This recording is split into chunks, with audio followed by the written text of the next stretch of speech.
Wrestling has one royal podcast, but it's not just one royal podcast. So many royal podcasts, and you can hear them all right here on Boom Broadcasting. Strap on your seatbelt, and thank you for tuning in to WoD on a Saturday morning, whether it's Saturday morning, Saturday afternoon, Saturday evening, or Saturday night.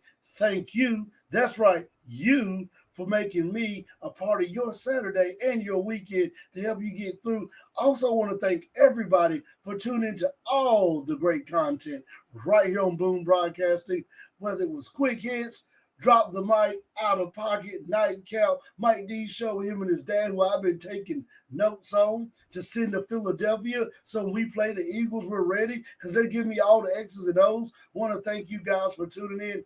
And we had a great week of wrestling right here, and wrestling was hot. Yes, you know, I'm over here in the ENC, North Carolina.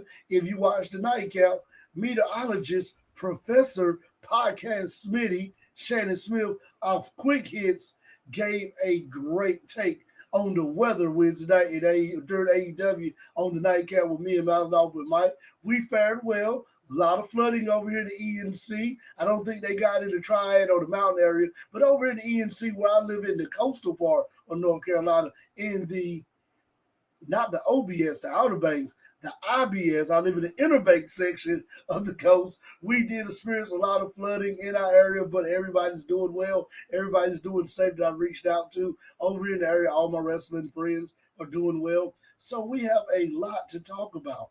Monday night was a good show. And with some of the topics I need to talk about today, I really won't be doing a true breakdown of every show this week. So I'm urging you and encouraging you to go back, watch the nightcap from Monday night with Raw, Tuesday night NXT, Wednesday night AEW, me and Podcast Smithy and Mountain Off with Mike, Friday night with Owen and Booking Like a Mark for SmackDown. Go back, watch those shows for some more in-depth breakdown of the week of wrestling. But I'm just going to hit some high points because I got some other things I want to talk about on WOD this Saturday with you right here and have a conversation that we can jump in the comment box below, and you can pretty much give me your thoughts on what you think on some of these topics. Like I said, Monday night was a great night. The biggest thing to take from Monday night is Damian Priest is over. He's over. Rhea's over. It worked. The SummerSlam worked. They came out of SummerSlam the way I wanted them to come out, to be the top two babyfaces for Raw. Because SmackDown has plenty of babyfaces. You got Cody. You got KO. You got Randy. You got everybody you can think of. But Raw did not have that many top-tier babyfaces besides Miz, R-Truth. That's it. Sammy, Jey Uso. Those were like the main four that you could see. And everybody else was heels. So it came out right. Priest and Rhea now can carry that show as the ones who go on the chase for Liv and Gunther's belt. Then you jump over to Tuesday night. Great NXT. Biggest take for that NXT. Man, do WWE do it well with storytelling, story booking, getting you invest. For the past 3 to 4 weeks, they got you so involved with the Rascals and the Rascals reunion that you were so excited. And I went in at NXT thinking the Rascals on a three-game winning streak, have won 3 matches. And I said the Rascals are going to win the NXT tag titles. Not only did they lose, but they did what they were supposed to do. You turned Wes Lee into a heel. Great storytelling from when Wes Lee lost the Mid-Atlantic match against Obi, was pretty much going to retire, call it a night. The Rascals come from TNA, say you can't do it. The next 3 to 4 weeks, we get Rascal match on NXT. Go to the NXT pay-per-view, Rascal match again on NXT. Wes Lee turns on the Rascals right here. Great storytelling. Had me hooked because I didn't see this one coming. And I'm pretty good with predicting things, how it's going to happen, because the booking sometimes just so much the same booking you see over the years with all the wrestlers I've seen from the territories, the NWA, the Crockett's, Mid-Atlantic. WWF, WWE, WCW, AEW, Ring of Honor, TNA, New Japan, Stardom over there in Japan. It's the same booking, but they did good. This is because this caught me off guard. So hats off to Shawn Michaels. Great booking with this one right here. Wednesday night, great AEW. Fire AEW in North Carolina, in Flair country, in my country, in the wrestling capital, wrestling university of the world is the Carolinas. You can get Hawaii, you can get Florida, you can get Chicago, Pittsburgh, Pennsylvania. Everybody's known for their thing. And when I think of wrestling areas, the only two that come to my mind, Carolinas for just wrestling all the way, Pennsylvania, Philadelphia, the beginning of hardcore wrestling. Those are the two areas I always cling to of being the founders of this great gentleman's sport, as Podcast Smitty calls it, right here. Great AEW.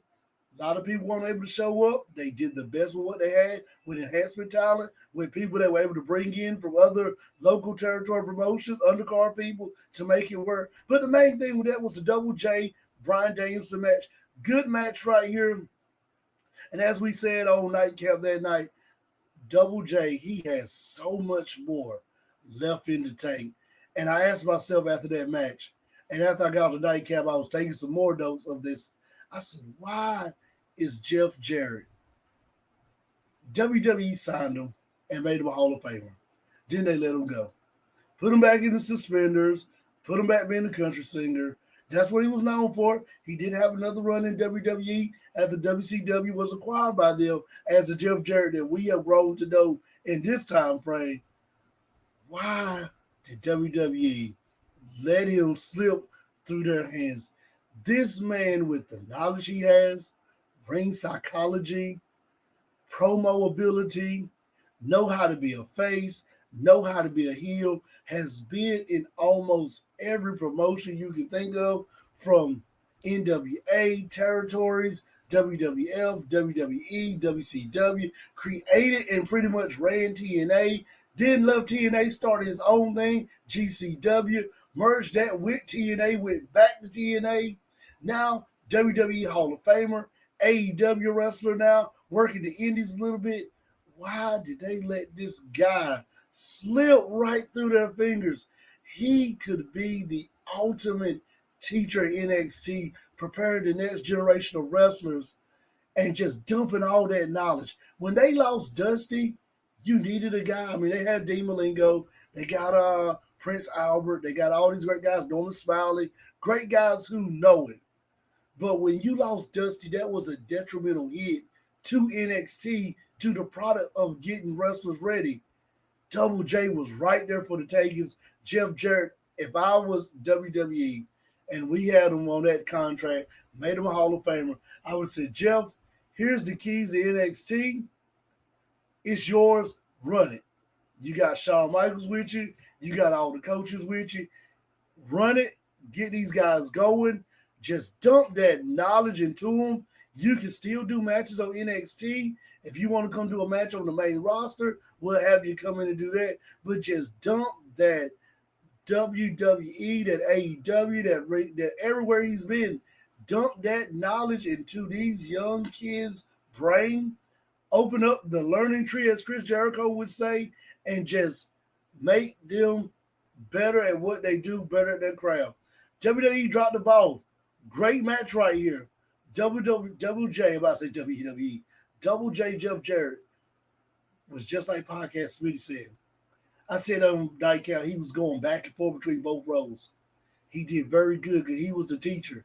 And he took Bryan, like Podcast Smitty said, he took Bryan all the way around the schoolhouse, getting him prepared. And I said on the Nightcap, Bryan Danielson had to go to a new extreme, a new level that he's not had to tap into. And that's what you want to see a face do on the way of the journey to a championship match. You want to see them have some good matches on the main program on TV that they have to struggle, go through a learning curve, find a way to win by any means necessary, dig deep into the bag of tricks, pull out old moves, pull out new moves. That's what you want. That's what we got in this match. This will be a very underrated match because it's already August and we had so many great matches this season already for this entire year of wrestling. But this one right here, I promise you, in December, when I go back and make my list of top matches, I will make sure this one right here was in my top 5, my top 10 of the greatest matches of 2024 right here on WoD. Then we roll over to TNA on Thursday night. TNA is going to take a big hit. Going to talk about that in the transition after we do SmackDown. They're going to take a big hit. They're losing Mustafa Ali. I really think that's going to be a big hit on them. The door's still open for them to come back, but we'll jump into that. TNA was good. Joe Hendry's great match. The System cut a great promo. And that was one thing I said about TNA a while back with the System. Moose and them had to learn how to nail that promo. They nailed it on this one. They did good. I took this promo and said this was one of Moose's better promos that he's done in a while. So good TNA, very good TNA. And I'm telling you, you're not watching TNA wrestling, get back on it because the partnership with them in NXT is cooking, man. It's clicking right now. Jump over to Friday night. Biggest thing to take away from Friday night. Acknowledge him. Our tribal chief is back. That's why I got the one and done Uso shirt on. He is back. Our tribal chief came and wreaked havoc, pretty much set the table to let Solo them know he's the head of the table. Great on Friday Night SmackDown right here.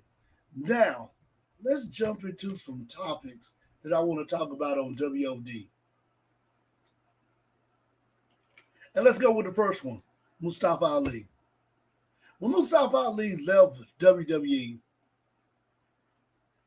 I remember watching him on WWE and I said, this is a guy that's got the talent. He's got it. Just WWE didn't know how to unlock it. And that's one thing I always say about WWE. They have so many people signed to that promotion and they're only running 3 shows. You got a 3-hour Raw that you got to get in storytelling, promos, couple of matches, the hottest babyface, the hottest heel, all that's got to be in a 3-hour promo, in a 3-hour segment of Raw. Then you jump over to NXT. You got 2 hours to get over new talent, bring back some old talent to get over new talent, and try to utilize some of this old talent to help new talent get on a better level. It's hard because you can have somebody like a Jinder Mahal come back to NXT to put over some guys. You can have a Baron Corbin who didn't get drafted, went back to NXT and refound itself. So NXT is hard because if you own that show, it's 1-2 things going to happen. If you're somebody on the main roster, you're coming down to put a young person over, or you're somebody on the main roster who said, hey, I need to get a fresh start. I need to be repackaged. I need something different. Let me go to NXT. Let me try this at NXT. And, I mean, you got to think. Baron Corbin was a guy. I'm a Baron Corbin guy. I like Baron Corbin. Had a chance to meet him in Virginia. Real nice guy. I'm a Baron Corbin guy. On the main roster, Baron Corbin can cut a promo. His ring work is pretty much impeccable. And he just got some bad gimmicks.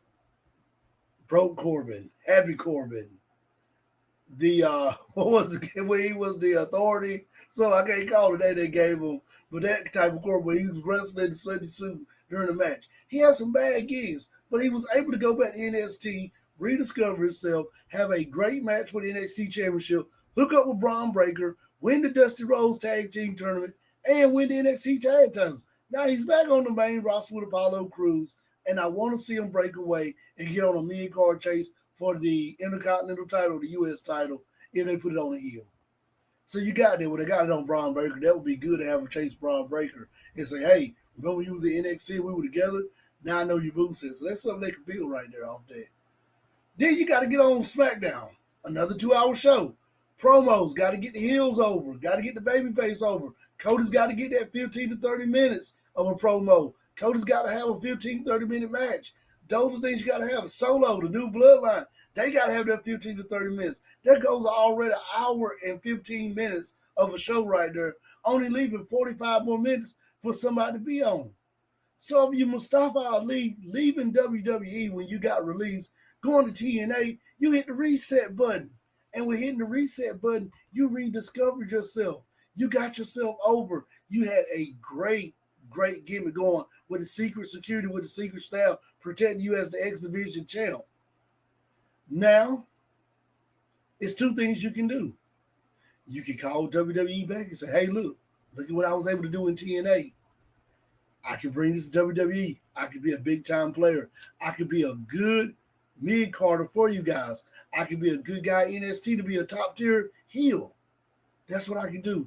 Or you can re-sign back with TNA or look at AEW. And if I was Mustafa Ali, I would never tell nobody to count the coins. But if I was him, why go back to WWE and start off hot? I mean, we're seeing that with Andrade right now. Came back from AEW, started off hot. It's kind of like now he's hit or miss.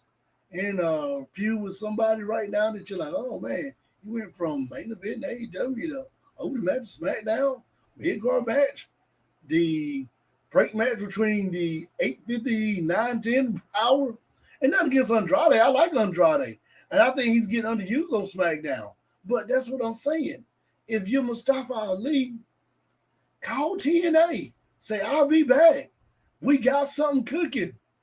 Let me go after Nick Demon, formerly known as Dolph Ziggler. Let me go after him. Let me get the title and be a heel champ. Have him chase me all the way to our big pay-per-view.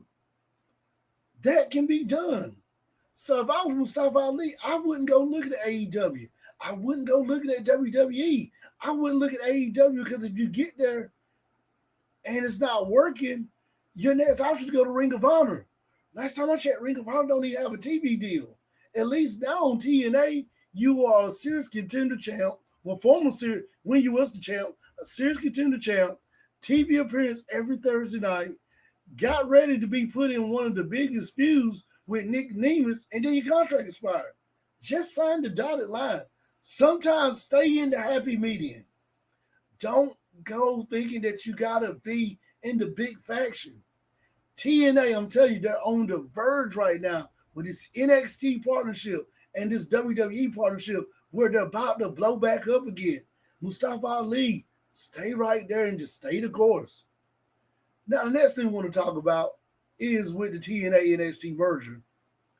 On Sunday evening after SummerSlam, well, Saturday evening after SummerSlam, what a break. Triple H said the doors are open. And we talked about that on the SummerSlam nightcap, that the doors are open. What does that mean?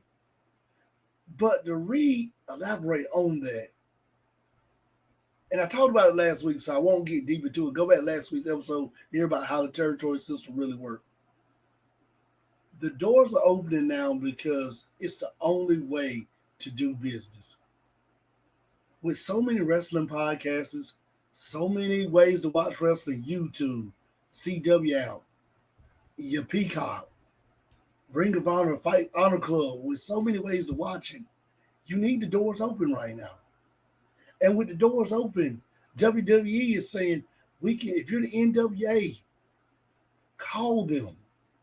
Say, what can we do to get EC3 on your show? Because there's a lot of people who probably don't even know how to watch the NWA. And if you haven't watched it, go on YouTube. Go on to CW out. That's how you can watch the NWA. That's the NWA's plug right there. If I'm them, I'm calling NXT. EC3 is wearing the 10 pounds of gold, the NWA Heavyweight Championship. Can we have them on your show? You already got a partnership with TNA. And MLW, the Maple Leaf Wrestling Federation, just got rebranded. If I'm not mistaken, Mike Dawkins, who was one of the founders and bookers for TNA, just filed a trademark to bring that back. And if you go back in 83, 82, 80, 78, they were partnered with Jim Crockett Jr. in Mid-Atlantic. In the Carolinas, MLW was doing shows in Canada, sending people to the Carolinas. The Carolinas was sending people to MLW to do shows in Canada. Then Benny Mack said, oh, let me get in on the game. He started partnering with MLW to have people in Canada come do shows in the Garden. Sending people from the Garden doing shows with WWF to MLW to be on Canadian TV. That's how the territory system was working. That's why when Triple H says the doors are opening, you're seeing these little small core promotions. What is MLW, Maple Leaf Wrestling? What is MLW, Major League Wrestling? They're going to be a big player in this territory system with WWE.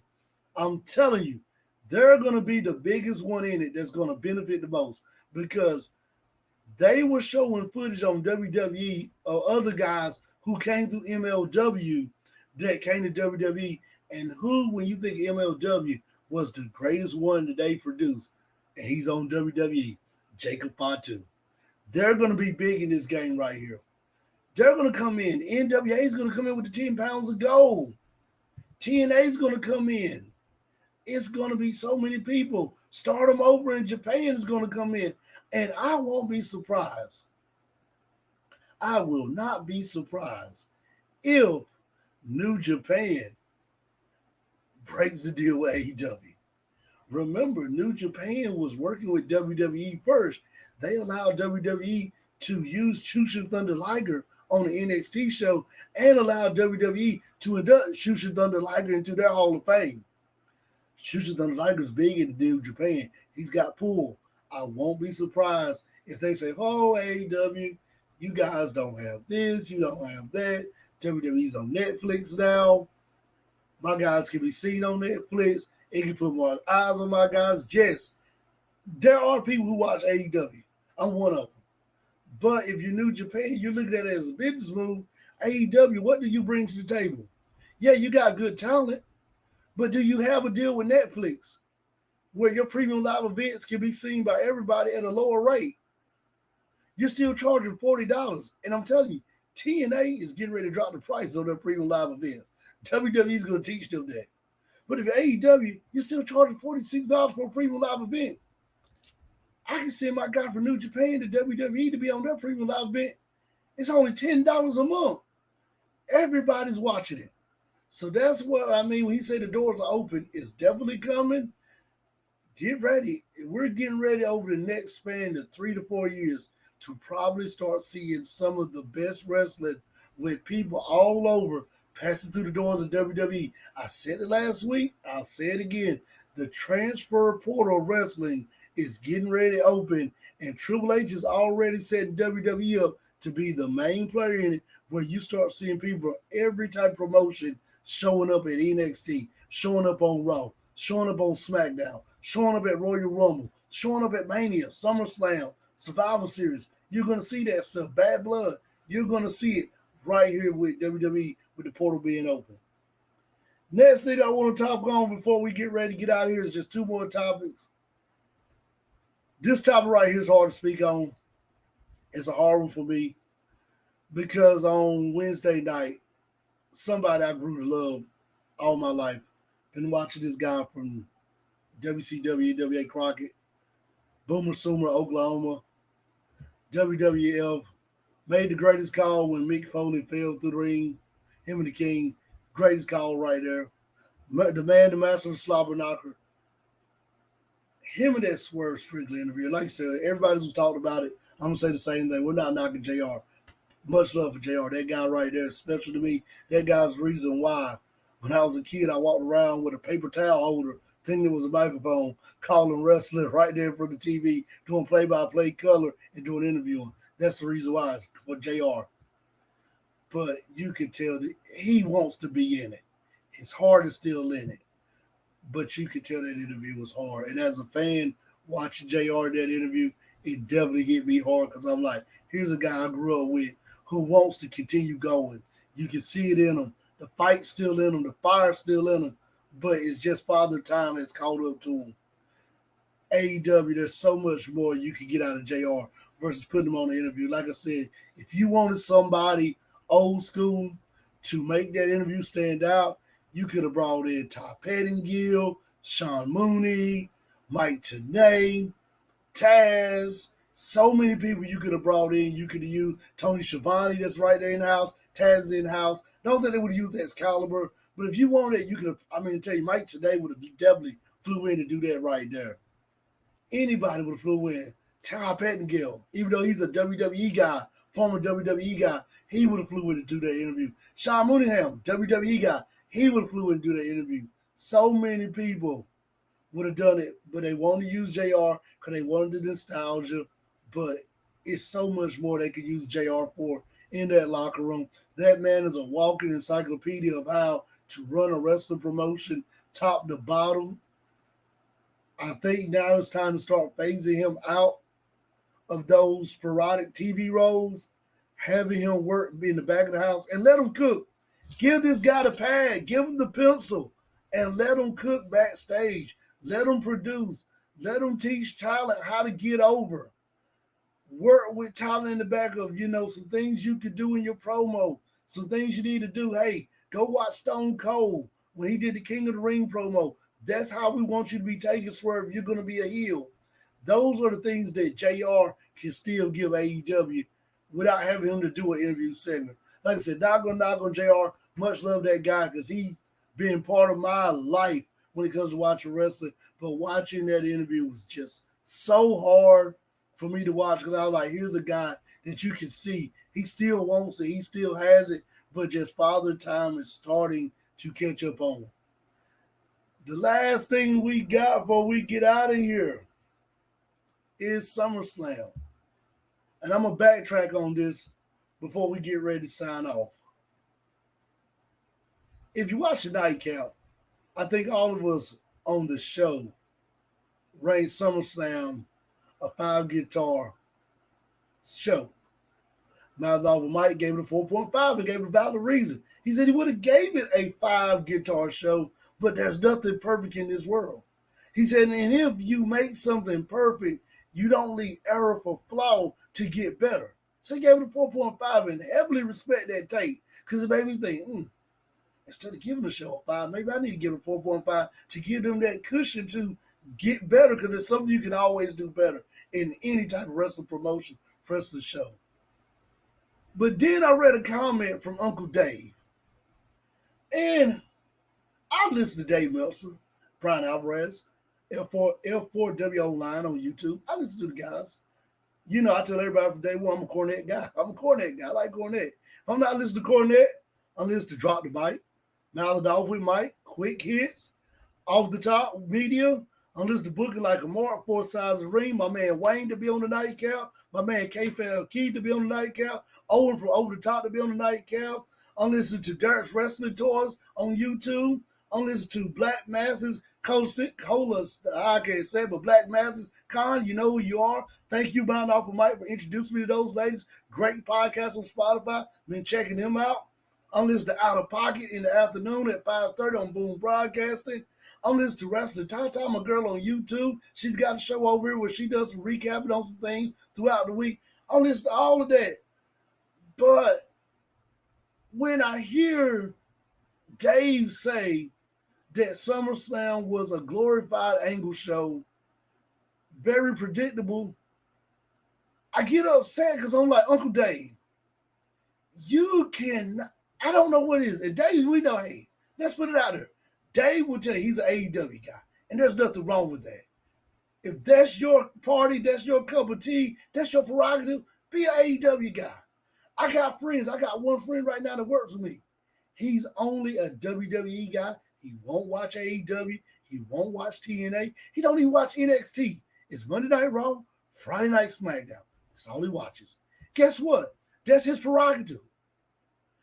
I, like all the people I named on my list right here, who I watch their YouTube stuff, their social media stuff on Instagram, read their stuff on Twitter, on X, all of them are like me.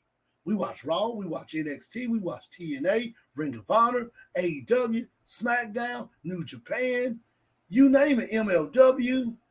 We watch the indie shows, the mom and pop indie shows in our own backyard. DCW, I'll be seeing them tomorrow, seeing them tonight. They're doing a show over in North Carolina. Going to support them, support indie wrestling.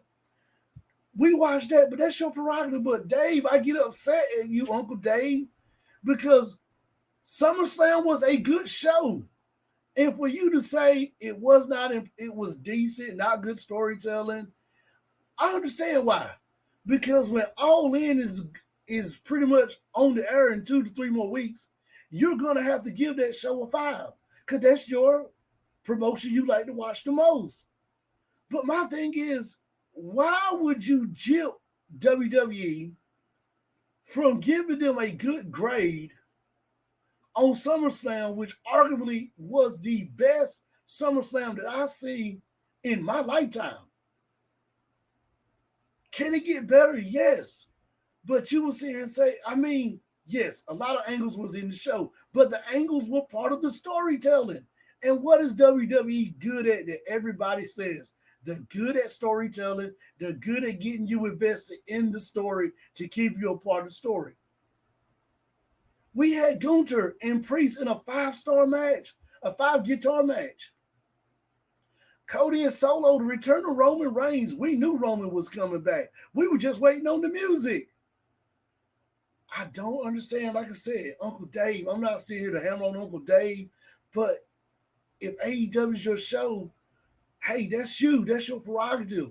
But don't knock a good show just because you can't give it a 5 on your rating scale.